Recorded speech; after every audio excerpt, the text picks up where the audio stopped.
Written in 1982, the Constitution Act, which enshrines the Charter of Rights and Freedoms, is the highest law in Canada. It outlines our system of government, but also crucially, the civil and human rights of those who are citizens of Canada.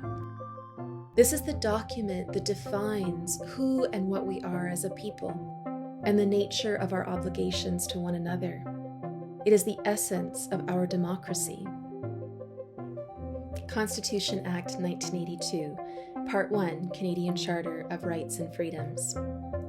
Whereas Canada is founded upon principles that recognize the supremacy of God and the rule of law, the Canadian Charter of Rights and Freedoms guarantees the rights and freedoms set out in it subject only to such reasonable limits prescribed by law as can be demonstrably justified in a free and democratic society. Everyone has the following fundamental freedoms: freedom of conscience and religion, freedom of thought, belief, opinion, and expression, including freedom of the press and other media of communication, freedom of peaceful assembly, and freedom of association. Everyone has the right to life, liberty and security of the person, and the right not to be deprived thereof, except in accordance with the principles of fundamental justice. Everyone has a right to be secure against unreasonable search or seizure. Everyone has the right not to be arbitrarily detained or imprisoned. Every individual is equal before and under the law and has the right to the equal protection and equal benefit of the law without discrimination, and in particular, without discrimination based on race, national or ethnic origin, color, religion, sex, age, or mental or physical disability.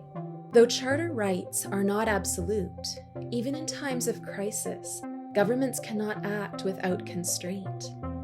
The executive can only do, for example, what the legislature has empowered it to do. The Prime Minister, the Cabinet, and individual ministers may have broad statutory authority, but the Charter requires governments to impose only reasonable limits on Canadians' constitutional rights and only in limited circumstances and for a limited period of time. Our Constitution literally constitutes, makes us who we are as a people, as a country.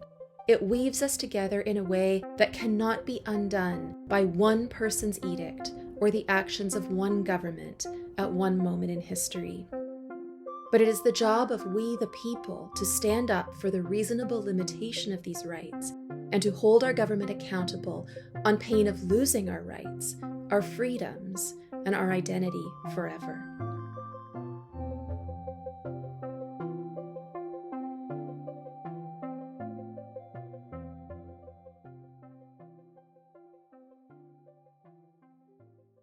Thanks for hanging out with me today.